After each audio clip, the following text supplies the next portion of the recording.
My name's Anil Ramchand. I represent the news, sports, and entertainment product lines in Corbis, as well as all our relationships with our major editorial media partners. What's interesting about Corbis in this space is that you have to look at it differently, right? You have to look at news separate from sports, separate from entertainment. So the mandate of the group is to manage photographs that are shot today or shot now, up to 20 years old, after which we move it into the historical archive. Our photographers generally focus on longer lead stories, although they can submit or transmit breaking news images to us. Where you will see us is probably in a weekly magazine. You'll see us in textbooks, you'll see us in monthly magazines, you'll see us on broadcast TV. So that gives our photographers the luxury of being able to spend time building out their stories and really being able to dig deeper. So what's good about being on Corbis as opposed to shooting for a newswire is that it's a lot more focused. You're actually telling a story. You submit the story, the editor works with you, and let's say you shoot 25 pictures on pollution in the Gulf Coast. Those 25 pictures then add context to the story because they're maintained and it moves through the archive that way. What's great about it is that we also have media partners who shoot breaking news and transmit that to us. It's a collection that's curated, but it's from multiple sources, it's multiple angles. And for a customer, that's great as well, because as a customer, you can come in and you can find the most recent picture, but you can also go and find something that's a little bit more iconic, a little bit better shot, a little bit deeper in terms of the context and the relevance and exactly what is in the picture. And our photographers are great. Their skills actually separate us from other agencies, the ones who are assigned to us. I'll give you an example. So earthquake happened in Haiti.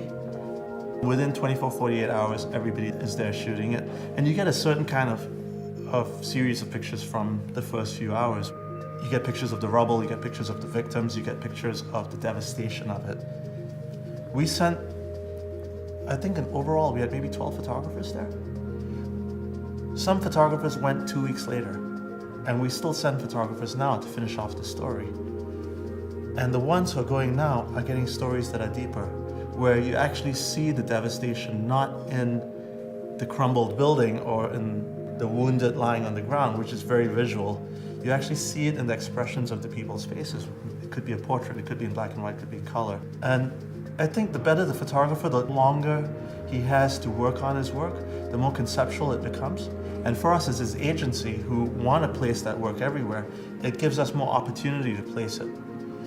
So if somebody wants a picture of a bridge, yeah, anybody can shoot a picture of a bridge, but who gets the lighting right? Who gets the surroundings right? And where can you place that? So one of the other benefits of being with us is that we can place that picture anywhere, whether it's a commercial, whether it's a book, whether it's a magazine, whether it's a wall display and an outside installation. That's what we bring to the table.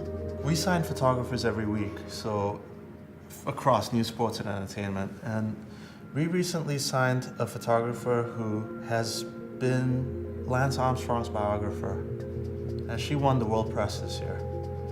I think that some of her best work, the most iconic work that she has, is good because it's also behind the scenes. It shows different facets of his life, and of his personality as well. There are those who invest years in projects that they shoot, and the very fact that the photographer is willing to invest that amount of time out of his life in covering something, you have to respect that. But the really good photographers are able to go into the story, are able to dig deeper, are able to have the story told in a few number of frames. They get the message across. And it's hard to do, right? Because you're trying to do it visually. It's not like you can sit down and just write it out, and then to be able to capture that at the right moment, it's different. So, yeah, some of them are really good at it.